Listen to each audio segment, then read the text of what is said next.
We're learning more tonight in the tragic death of 7-year-old Hershall Creachbaum. I'm Jenna Lee Bork in Dayton, where a neighbor tells me police searched this area near Prestige Glass Company for Creachbaum's remains. I spoke with an employee who works there about how they've assisted the investigation. It's been nearly a week since the Dayton Police Department said they believe they found the remains of 7-year-old Hershall Creachbaum, who had been reported missing. The community is still processing the shock and other emotions as more information has been revealed this week.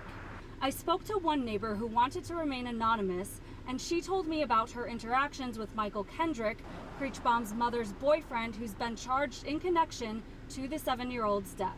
He wasn't very nice. We didn't have good interactions with him. Something was off with him when I did first meet him. She went on to say she'd say hi to the family and interact with Creachbaum if she saw them out on walks.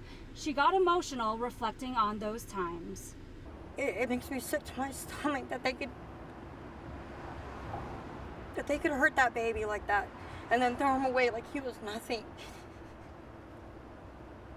That baby didn't deserve that. Less than a mile away, others are dealing with the reality that Creachbaum's remains may have been right where they live or work for weeks. Dennis Gray lives across the street from some abandoned railroad tracks and tells me that's where he saw police on Saturday.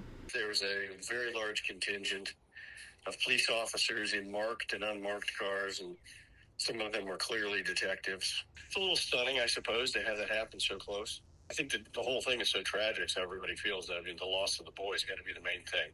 I also spoke with Dee Swan, who works at Prestige Glass Company, which is next to those railroad tracks. She says DPD was at their business Saturday and the first 3 days of this week, asking for video footage. Swan says their camera shows the parking lot and part of the area by the railroad tracks. It's my impression that they're trying to find the person of interest, the one that they've arrested, entering. Swan says it's hard to think about Creachbaum's remains being there and what he might have went through.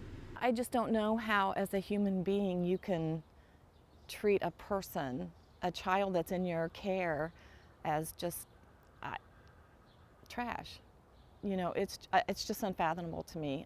The investigation is ongoing. We'll continue to update you as we learn more. You can scan the QR code you see on your screen to read more about this story and see our previous coverage.